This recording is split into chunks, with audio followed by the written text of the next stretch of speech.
വിശുദ്ധമായ ചരിത്ര പാരമ്പര്യമുറങ്ങുന്ന കണ്ണാടിയുറുമ്പിൻ്റെ വളക്കൂറുള്ള മണ്ണിൽ പൊട്ടിമുളച്ച ശ്രേഷ്ഠ തരുവാണ് സെയിൻറ്റ് ജോസഫ് FC കോൺവെൻറ്റ്.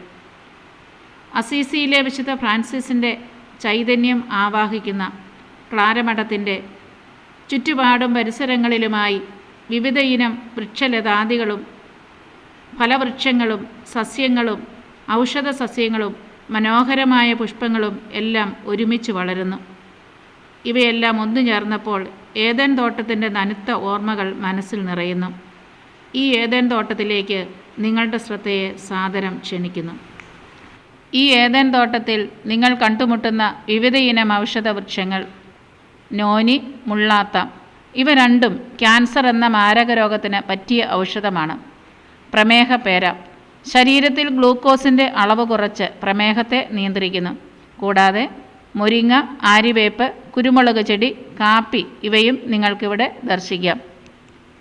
ഫലവൃക്ഷങ്ങൾ, സസ്യങ്ങൾ പ്ലാവ്, സപ്പോട്ട, കപ്പളം, മാവ്, തെങ്ങ്, വിവിധ ഇനം വാഴകൾ അതായത് ചുണ്ടിലാൻ, പാളയംകോടൻ, ചാരപ്പൂവൻ, ഞാലിപ്പൂവൻ,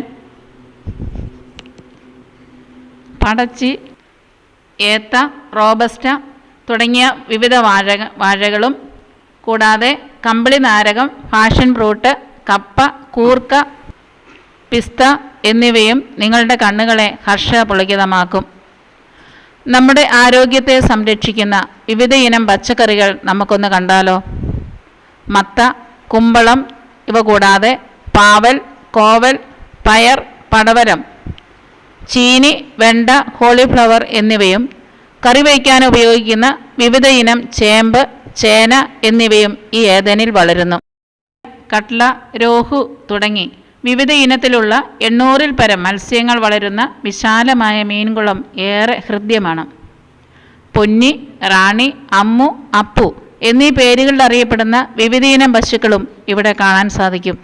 കൂടാതെ തങ്കു, കുട്ടു, ചിക്കു എന്നീ വിവിധ പേരുകളിൽ അറിയപ്പെടുന്ന വളർത്തു നായ്ക്കളും ഈ ഭവനത്തിൻ്റെ മനോഹാരിത വർദ്ധിപ്പിക്കുന്നു.